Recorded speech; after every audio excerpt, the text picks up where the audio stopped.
என் இனிய உறவுகளே, இன்று 27/3/25 இருக்கின்றோம்.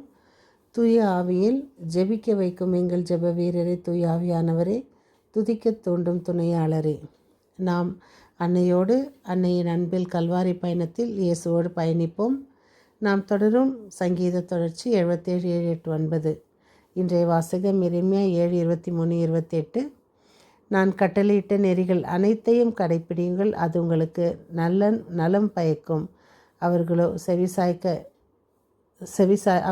செவிசாய்க்கவும் இல்லை, கவனிக்கவும் இல்லை. பிடிவாத குணமுடைய அவர்களின் தீய உள்ளத்தின் திட்டப்படி நடந்தார்கள். முன்னோக்கி செல்வதற்கு பின்னோக்கி சென்றார்கள். இன்றைய தூய நற்செய்தி வாசகம் லூகாஸ் 11:14-23. இயேசு பேச்செழுந்த ஒருவரை அவரிடமிருந்து பேயை வெளியேற்றினார். நாம் இறை வார்த்தையை கட்டுப்பட்டு இறை வார்த்தைக்கு தினம் நாம் நம்மை அர்ப்பணிப்போம். இயேசுவோடு நாம் தொடரும் இந்த தவ நாட்களில் ஒரு சில நாடுகள் நாங்கள் நடுநிலை வகிக்கின்றோம், நாங்கள் யாருக்கும் ஆதரவும் இல்லை, எதிராகவும் இல்லை என்று சொல்வதை நாம் பார்க்கின்றோம். சில வேளைகளில் நமது கிறிஸ்துவ வாழ்க்கையும் கூட சிலர் இவ்வாறு நினைக்கலாம்.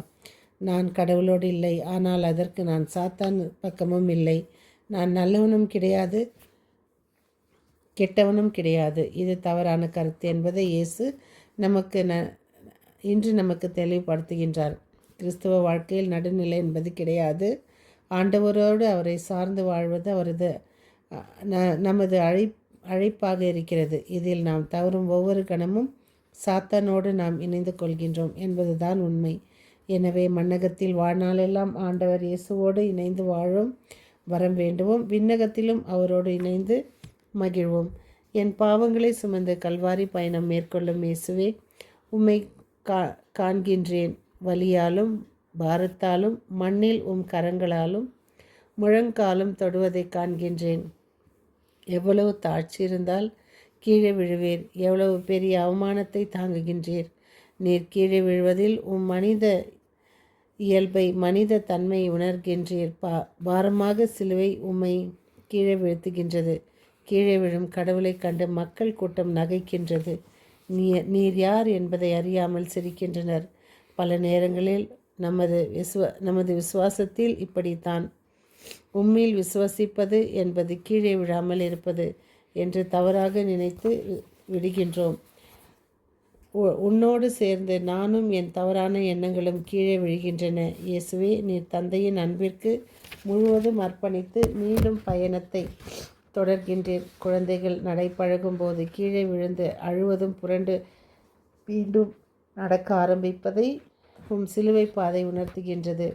தன் பெற்றோர்களை நம்பி மீண்டும் அஞ்சாமல் நடக்கும் குழந்தை பயத்தாலும் நடப்பதை நிறுத்தாது. காரணம், நம்பிக்கை பயத்தை விட ஆற்றல் வாய்ந்தது. உம்முடைய உற்சாகம் எங்கள் தோல்விகள், பலவீனங்கள் எங்கள் பயணத்தை ஒருபோதும் தடுத்து நிறுத்தாது. ஆனால் முடிவு எங்கள் கையில் ஒன்று பயணத்தை விட்டுவிடுவது அல்லது உம்மோடு இணைந்து எழுந்து நடப்பது.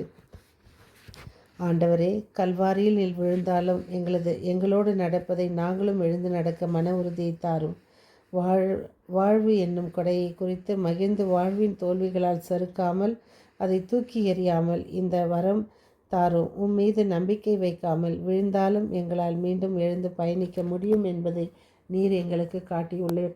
இதோ வேதனையில் இருப்போருக்காகவும், ஆஸ்பத்திரியில் மற்றும் வீடுகளில் நோயாளிகள் மற்றும் யாரெல்லாம் எங்களுக்காக வேண்டிக்கொள் என்று கேட்டுக்கொண்டார்களோ அவர்களுக்காகவும், பரீட்சை எழுதும் மாணவ மணிகளுக்காகவும் மற்றும் எங்கள் குடும்பங்களில் இருக்கும் அனைத்து நோயாளிகளுக்காகவும் உம்மிடம் விசேஷமாக ஜெபிக்கின்றோம்.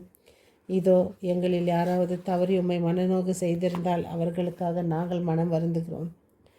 அன்பிறைவா, இரவு முழுவதுமாக எங்களை காத்து வழி நடத்தி இதோ புதிய விடலுக்காக எங்களை தட்டி எழுப்பியதற்காக உமக்கு நன்றி. உமது சிறகுகளுக்கு எங்களை ஒளித்து மறைத்து வைத்தீர். எந்த தீங்கும் எங்களை நேரிடாமல் தீண்டாமல் எங்களை உம்முடைய தூதர்களை கொண்டு எங்களுக்கு காவல் செய்தீர். இதோ நாங்கள் இந்த விடியலை காண செய்தது உம்முடைய வரத்தால், நீங்கள் எங்களுக்கு தந்த வாழ்வால். இதோ இதை எங்களை ஆசீர்வதித்து வழி நடத்த வேண்டும் என்று ஜெபிக்கிறோம். இந்த மன்றாட்டுக்கள் எல்லாம் எங்கள் ஆண்டவராகிய இயேசு கிறிஸ்துவின் நாமத்தில் உமக்கு சமர்ப்பிக்கிறோம். எங்கள் ஜீவனுள்ள நல்ல பிதாவே, மீண்டும் சந்திக்கும் வரை உங்கள் அன்பு தோழி.